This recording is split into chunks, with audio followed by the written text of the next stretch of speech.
texto de Godoy y Brusin. Es lo mismo que el texto de Giorgi, recorrido histórico, pero en lo que hace referencia a la investigación. De Giorgi, si bien emite una opinión al final, pero en lo que hace referencia al texto de Godoy y Brusino, hay una opinión más marcada por parte de los autores. Es una opinión.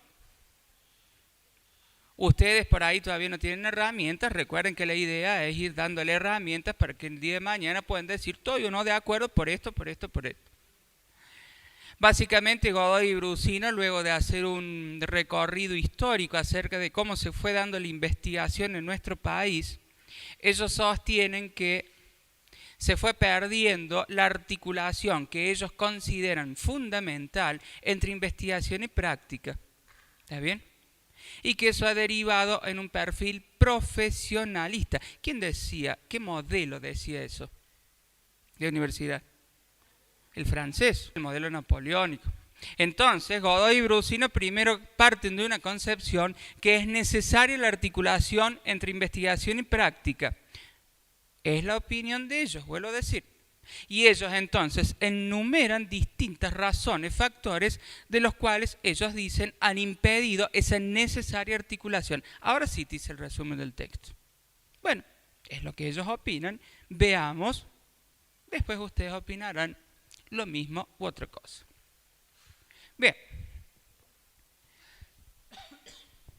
Fecha que se la van a ver hasta en la sopa, 1879, y Gunti, ese hombre, funda el primer laboratorio de psicología experimental. Eso ya lo tienen que saber de memoria. Nos situemos en dos cosas.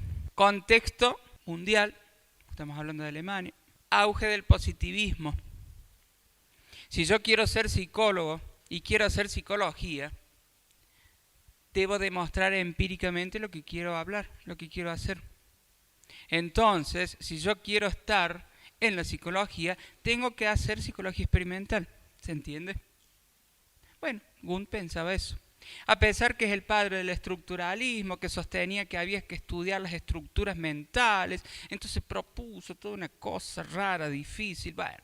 Pero bueno, finalmente era experimental. La otra cosa, chicos, ahora sí, el modelo alemán. ¿Estamos en Alemania? ¿Qué decía el modelo alemán? ¿Le demos bola a la investigación o no decía eso? Bueno, fíjense en cómo el tipín, Wundt, va de la mano de ese modelo alemán. Desarrollemos la investigación. Bueno. Es cierto que vamos a ver después del primer parcial, cuando veamos censo-percepción, entonces vamos a ver a Fechner, vamos a ver a Weber, o como diablo se pronuncie, y el otro, qué sé yo, ¿quién? Pero los tipos hacían investigación también. Ese hombrecito Weber incluso postuló, diseñó una escala matemática para medir lo mental. Pobre, no servía para nada. Pero bueno, el tipo estaba firmemente convencido que se podía medir lo mental. A ver, chicos, él estaba firmemente convencido que había que estudiar la mente y en el auge del positivismo no le quedaba otra que tenía que ser algo objetivo. Porque yo puedo decir, filosofar acerca de pero en ese momento había que demostrar empíricamente. Entonces él diseñó una escala para medirla. Pobre, vuelvo a decir. Pero bueno. Igualmente se considera Wundt el padre de la psicología científica porque tuvo la idea de decir, funda el primer laboratorio de psicología experimental ahí en Alemania. Pero hay que reconocer que hubo otros que hacían psicología científica antes de él. Eso debe quedar claro. En todo caso, lo que Godoy y Brusino dicen, la psicología es una ciencia autónoma desde fines del siglo XX. ¿Autónoma de quién? Sí, más de la filosofía. Recuerden que la filosofía es considerada la madre de las ciencias. Y en este contexto donde lo que era científico era lo que vos podías demostrar experimentalmente, había que de alguna manera diferenciarse la filosofía. Al contrario, vos sabés que de la medicina tomaron los métodos justamente para demostrar que podían hacer psicología científica. Quien más había que diferenciarse era de la filosofía, porque claramente la filosofía para los positivistas no era ciencia. ¿Está bien? Entonces, Para Godoy Brusino, la psicología era una ciencia autónoma, fundamentalmente de la medicina, ya a fines del siglo XX, fundado principalmente por Don Gund. ¿Qué diablos pasó en nuestro país? Y bueno, en nuestro país no había psicólogos. Por ende, quienes hacían psicología, ya dijimos, eran otra gente. Bueno, filósofos, médicos, etcétera, etcétera. Y ahí sí aparecen nombres y fechas importantes, chicos. ¿Qué va a ser? Víctor Mercantes, 1891, Piñero, 1898. Fueron los primeros investigadores que crearon laboratorios de psicología. Todos ellos influidos por este auge del positivismo. Uno en San Juan, otro en Buenos Aires. Después este discípulo de Gund, Krueger, o como se diga, que traía las ideas calentitas de Don Gund, también él fundó distintos laboratorios, todos bajo la misma idea. Debemos desarrollar una psicología empírica, científica, que podamos demostrar. Pudieron lograr algunas cosas, otras no.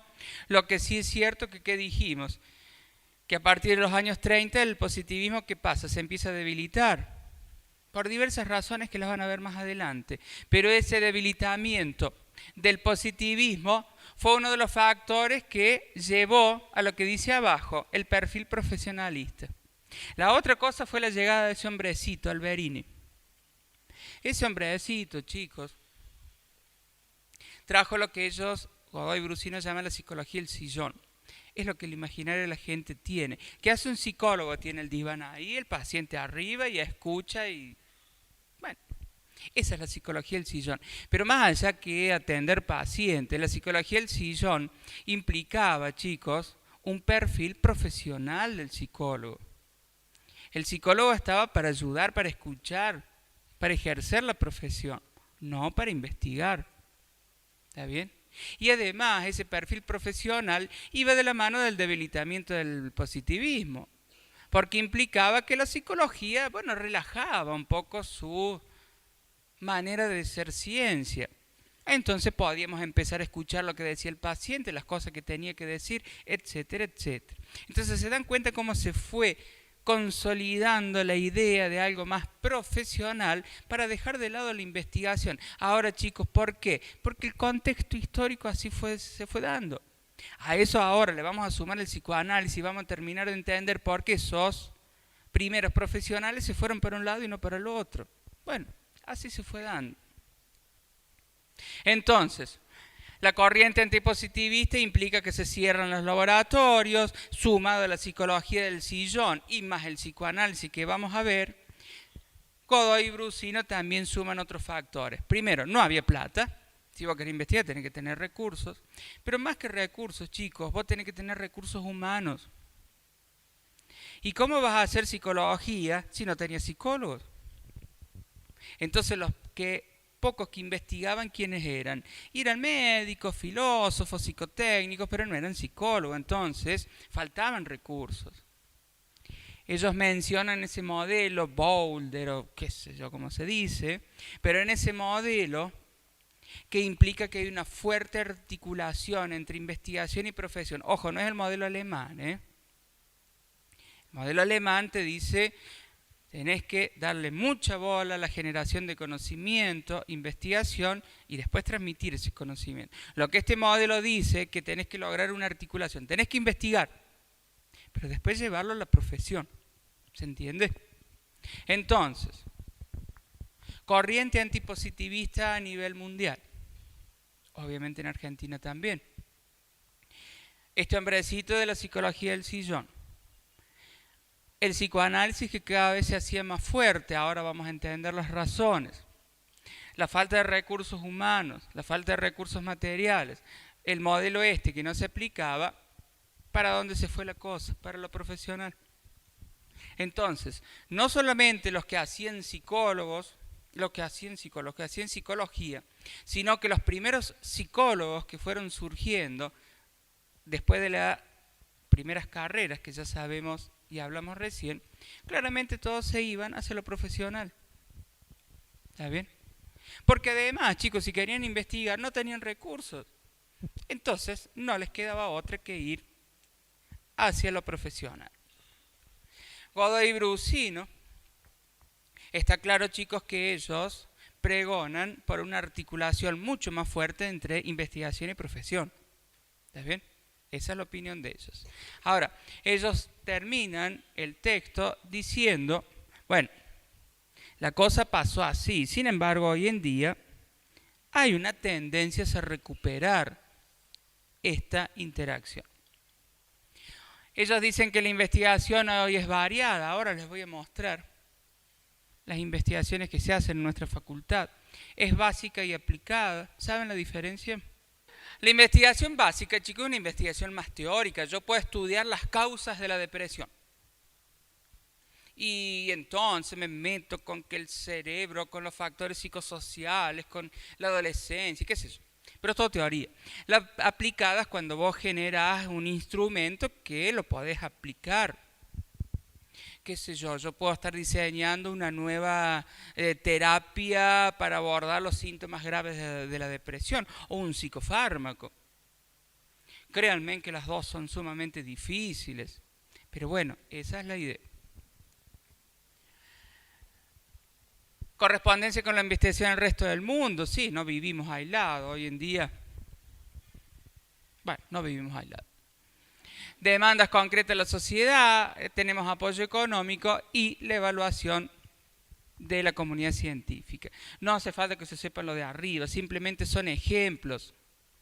Lo que sí es cierto, chicos, que yo les puedo decir que hoy nuestra facultad, acá ellos citan algunos laboratorios que tiene nuestra facultad, tampoco hace falta que se sepan eso, pero sí, fíjense, hoy nuestra facultad cuenta con más de 60 grupos de investigación, es una barbaridad para nuestra facultad. Y fíjense que se investigan de las cosas más variadas. La primera habla de ratas adolescentes. La segunda habla de lo que fue la historia en los años 70. Violencia de pareja en jóvenes, la tercera. Qué sé yo, cualquier. Es sumamente variada, chicos. Cuando veamos emociones, yo les voy a contar, porque ahí el primero estoy yo, qué es lo que estoy investigando acerca de las emociones. Pero hoy en día tengo el orgullo de pertenecer a una facultad que tiene más investigadores que muchas otras facultades que uno diría, tienen una larga tradición en investigación. Lo que les quiero decir, chicos, que hoy en día hay una fuerte apuesta hacia lo que es la investigación. Podemos o no acordar que es necesaria la articulación con la profesión, que es lo que pregona Godoy y Brussino. Podemos acordar o no con que es necesaria la investigación y llevar a nuestros alumnos. Mi opinión claramente es a favor que haya una mayor investigación y hoy en día por lo menos tenemos esta suerte que en nuestra facultad hay una fuerte apuesta hacia esta investigación. Eso lo pueden ver en las distintas investigaciones que hay en la misma.